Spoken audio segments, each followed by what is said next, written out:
If you feel like your authentic self was forced to hide, if you feel like your voice was taken away from you, if you feel like you were forced to fit in a mold by the narcissistic parent or the partner, this episode is for you.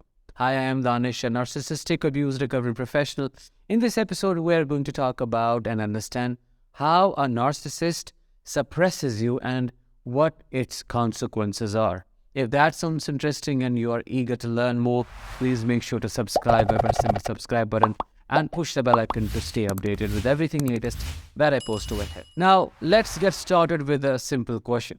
Do you feel you were suppressed by the narcissist? If yes, in what ways? Drop your experiences in the comments below and help other survivors feel connected, because the possibility is they have been through the same thing that you have been through.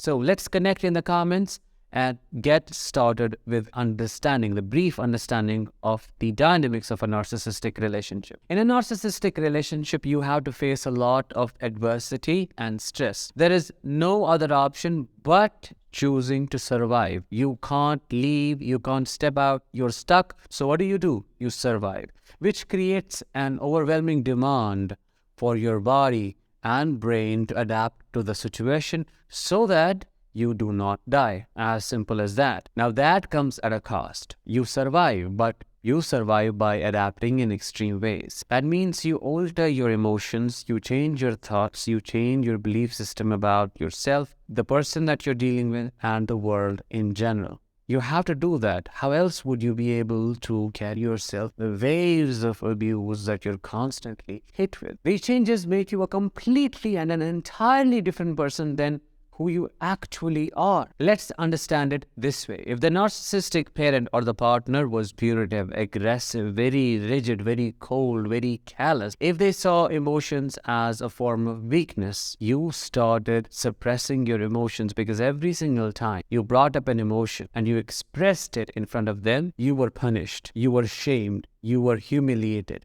you were almost buried alive. Your emotional self was, because that was the unforgivable sin in the eyes of a narcissist. How could you feel that?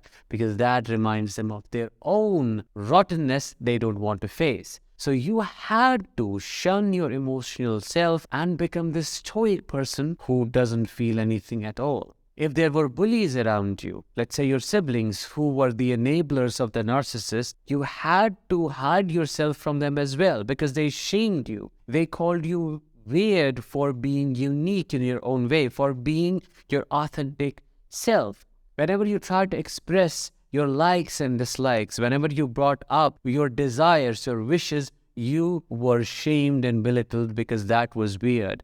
That was unacceptable in their eyes. That didn't fit the code that was set for the family by the narcissistic parent. That didn't meet the standards of perfection set by the narcissistic parent or the partner. So you became this completely different person who was reserved, who showed no emotions, who had no opinions, who let things happen as they happened, who couldn't show anger even if there was a lot of it within, who had no resentments, who couldn't say no, who put other people's views and beliefs before their own because they were afraid of having a view at the first place.